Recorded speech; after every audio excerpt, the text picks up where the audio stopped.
mesmo, né? É isso. Deixa eu passar a palavra, então, para a doutora Melissa Ariel Pires. Ela é especialista em direito da saúde, defesa do consumidor, com plano de saúde é com ela mesma. Então, assim, ela traz sempre esse olhar da questão da saúde aqui no Política Sem Rodeios e também na parte de políticas públicas. Doutora Melissa. Muito bom dia de novo a vocês. Registrar aqui o agradecimento, né, pela oportunidade de tratar esse assunto da assistência à saúde hoje com o doutor Daniel, né, médico, tem uma trajetória brilhante, uma experiência profissional, uma excelente formação acadêmica, trabalhando na Fiocruz, registrou aqui desde 2002, né? Então, eu acho que certamente esse trabalho desenvolvido na Fiocruz te auxiliou muito quando você esteve à frente da Secretaria Municipal de Saúde, né, quando teve a oportunidade de executar as políticas municipais de saúde, e eu acho que aí você teve a oportunidade também de sentir na pele o desafio que né, promover as condições necessárias para a nossa assistência à saúde, né, condições que resultem em melhoria na qualidade de vida para todos nós. Então, eu queria propor a você, doutor Daniel, que você falasse um pouco sobre esses desafios que você enfrentou na Secretaria Municipal de Saúde, né, e as expectativas que a gente pode ter de programas de governo dos candidatos nessas eleições para a saúde. A gente está tratando as eleições aqui no programa, né, e a gente está diante de um cenário de tanta incerteza, né, a gente está comentando aqui, a gente não sabe nem resolver o mundo da pandemia, imagina o mundo da pós-pandemia, onde esses candidatos vão trabalhar, né? O Rafael trouxe um ponto importante aqui, no sentido da gente não saber em que a gente acredita, né? Então, acho que é importante a gente ter você aqui hoje para falar sobre essa sua experiência, especialmente nesse momento de eleições. E eu reli esse final de semana um artigo da professora Lígia Bahia, chamado A Conta, por Favor. E ela afirma, nesse artigo, que a obrigação dos técnicos e pesquisadores, né, você é um pesquisador, é detectar perspectivas realistas em rasgos proféticos. Que a saúde ela precisa ser orientada por decisões claras, em vez de convenções reiterativas e inviáveis. Então, acho que você, como pesquisador, né, o objetivo é que você nos ajude a refletir hoje sobre as promessas dos candidatos nessa área, né? Saber por que é importante a gente votar em candidatos que tenham, de fato, um programa democrático de governo para a saúde. Esclarecer os nossos ouvintes, evitar um cenário, né, de eleições que a gente vê até hoje, que é quem pensa diferente sobre saúde, vota no mesmo candidato. E aí depois a gente não consegue um governo unido, né? E as políticas de saúde são políticas nas três esferas. Então, acho que o momento eleitoral é oportuno, são muitas as promessas, né? E a gente sabe que os reais problemas, às vezes, não estão nas discussões de campanha. São problemas antigos, né? Problemas que se agravaram agora durante a pandemia. Então, se você puder opinar de acordo com a sua experiência, né? Quais seriam esses problemas mais graves que nós, eleitores, devemos estar atentos nos programas de governo dos candidatos nessas eleições, no que tange a nossa assistência à saúde, tanto a pública quanto a privada? Melissa, momento eleitoral é um momento tenso agora para o Brasil, né? Há uma polarização muito grande entre esquerda e direita, que não é uma coisa que vem com a pandemia, acho que a gente viveu isso antes da pandemia, e a gente escuta muitas pessoas falando, é necessário uma frente ampla, é necessário para unir o país. Eu acho que a gente só vai ter uma união mesmo se a gente começar a se debruçar num plano de governo, num planejamento para que isso possa acontecer. Mesmo a gente tendo visto nos últimos anos alguns políticos não respeitarem seus planos de governo, isso é o que vai unir mesmo as discussões eleitorais. Então, eu acho que se a gente quer discutir a cidade do Rio ou o estado do Rio de maneira seriamente, ou cada cidade da Baixada, o plano de governo vai ser fundamental. A primeira coisa que envolve é financiamento. Eu acho que a gente tem um problema dentro do Sistema Único de Saúde de financiamento. Países desenvolvidos gastam 11% de tudo que se arrecada de impostos com saúde. o Brasil gasta 2,8% de tudo que se arrecada com impostos com saúde. Vou te dar um exemplo, o prefeito Marcelo Crivella, a primeira promessa de campanha dele no seu plano de governo era colocar 200 milhões a mais nos serviços de saúde da cidade. Se a gente for olhar e contabilizar nesses últimos 4 anos, diminuiu 1 bilhão e 600 mil do Sistema Único de Saúde. Dados do Ministério Público e do CIOP, do Sistema de Informação Pública, mostram, Sistema de Orçamentos Públicos, mostram 1 bilhão e 600 mil a menos para o SUS da cidade do Rio de Janeiro nesse período. Só que o primeiro compromisso de campanha era colocar 200 milhões a mais. A cidade do Rio de Janeiro, que gastava em 2016 25% do seu orçamento com saúde, hoje gasta 18% do orçamento com saúde. E isso aconteceu em diversas cidades do nosso estado. E a primeira coisa que a gente tem que ver num plano de governo sério para a saúde é o quanto que ele pretende gastar com isso. Mesmo que tenha alguns candidatos que não respeitem o seu plano de governo, aquilo é um contrato que ele faz com a sociedade, está registrado no TRE, e certamente eles são avaliados por isso no final do seu mandato. Segundo ponto é como ele gasta esse recurso.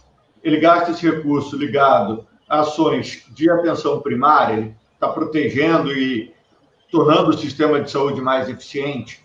Hoje a gente já sabe que países como Inglaterra, Espanha, Canadá, Austrália, o próprio Estados Unidos gastam mais ou menos entre 40% e 60% do seu orçamento com atenção primária. No Brasil, a gente tem uma distorção desse gasto. A gente gasta menos de 30% com atenção primária e algumas cidades gastam ainda muito menos. Então, a preocupação dos candidatos em relação a como eles estruturam a atenção primária é fundamental. Quando a gente fala aí com os ouvintes, atenção primária, o que é atenção primária? É a escola básica, é o básico do sistema de saúde. É fazer um pré-natal bem feito, fazer uma consulta de hipertenso, uma consulta de diabético, acompanhar aquela criança no seu desenvolvimento no primeiro ano de vida.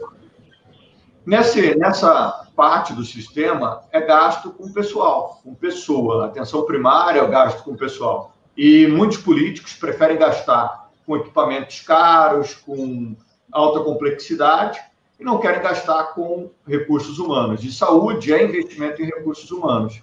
Então, outra coisa que é importante a gente ver é o quanto aquele candidato está preocupado em desenvolver a atenção básica, a atenção fundamental.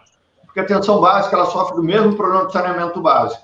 Fica escondido, que não aparece, que não sai em todas as fotos, que está nas comunidades, que não está onde a grande mídia vai ou a grande mídia acessa. Então, esse é outro ponto que eu acho que é bastante importante.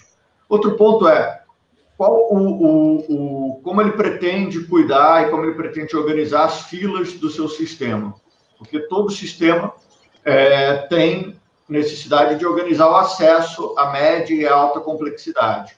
Tanto na saúde suplementar, como a doutora Melissa falou aí, tem planos de saúde que liberam um shopping. Você vai lá e faz o exame que você quiser e sai fazendo ressonância, tomografia, e às vezes você nem precisa daquilo e está só simplesmente jogando dinheiro no lixo. Então, é preciso ter uma organização dessas filas.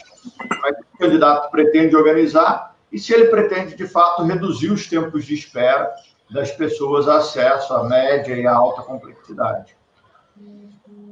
Os outros dois pontos que são importantes, que eu acho que não dá para...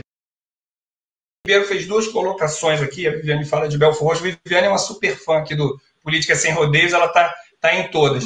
Eu vou repassar depois para a doutora Melissa, e a Melissa responde a ela quer uma orientação aí mais jurídica de defesa do consumidor sobre a clínica de imagem, tá? Que faz uma grande clínica em Nova Iguaçu e faz aglomeração, e eu já usei essa rede também, e é um verdadeiro desmarca.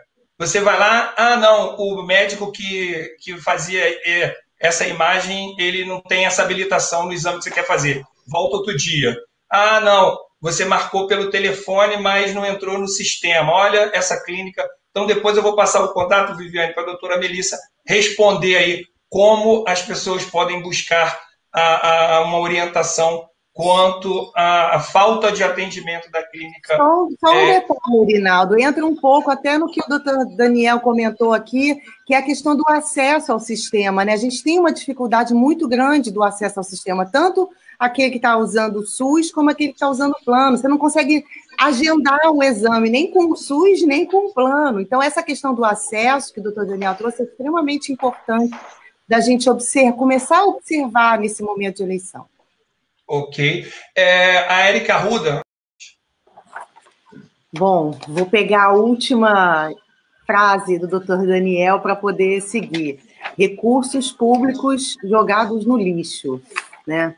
Isso é uma situação que nós precisamos observar nesse momento de eleição, né? Nós precisamos de políticos que estejam comprometidos com um real programa de assistência à saúde. O doutor Daniel, numa manifestação anterior aqui no programa, destacou essa questão da interferência política que a gente tem, né? A gente tem, destaco aqui, lembrando, né, a Lei 12.842 de 2013, que é a lei do ato médico, que depois dessa lei, né, muitas questões a respeito do exercício da medicina passaram a ser questionadas. A gente tem hoje um ministério que não é técnico, e aí eu já entro na questão dos profissionais que fazem toda a nossa assistência à saúde, não só assistência à saúde, mas a assistência social, que não são privilegiados, né, de forma adequada pelos governos. Relembramos aí a questão dos EPIs, que os profissionais não tiveram acesso. Então, é um momento da gente discutir isso, e é por isso que eu agradeço ao doutor Daniel de ter trazido todos esses detalhes, né, a respeito da nossa assistência à saúde, que nós precisamos começar a observar. Né? É um trabalho de formiguinha que a gente vai ter que fazer. O Ricardo trouxe aqui a questão da reformulação do SUS, a questão do financiamento, né, doutor Daniel? Tudo que foi falado por todo mundo aqui passa pela questão do financiamento, essa questão dos leitos que é tão importante, né? A gente vê hoje o lobby das empresas tentando, né, pegar esses leitos, né, trabalhar esses leitos, né, de uma forma indevida, e a gente tem leitos parados, então precisamos discutir isso, e eu acho tão importante esse momento. Muito obrigada por todos os dados técnicos e as informações que você trouxe. Certamente quem nos ouviu hoje consegue ter um pouco mais de clareza e orientação, que era isso que eu queria trazer hoje.